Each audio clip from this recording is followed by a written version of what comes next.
যারা আমাদের ৭১ বাংলাদেশকে ছিনিয়ে নিয়েছে, আমরা তাদের কাছ থেকে আবার ছিনিয়ে আনব, তাদের পরাজয় ঘটাবো।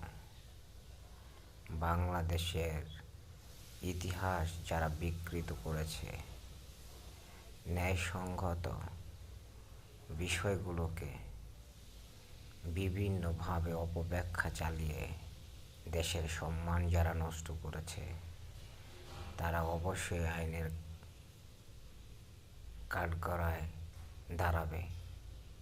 তাদেরকে আইন শাস্তি অবশ্যই দেবে।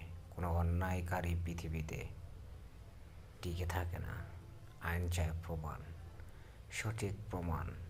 প্রমাণ ছাড়া আইন আদালত যে সমস্ত মিথ্যা প্রমাণ তৈরি করে, আদালতেরও শাস্তি ভোগ করতে হবে। জয় বাংলা, জয় বঙ্গবন্ধু।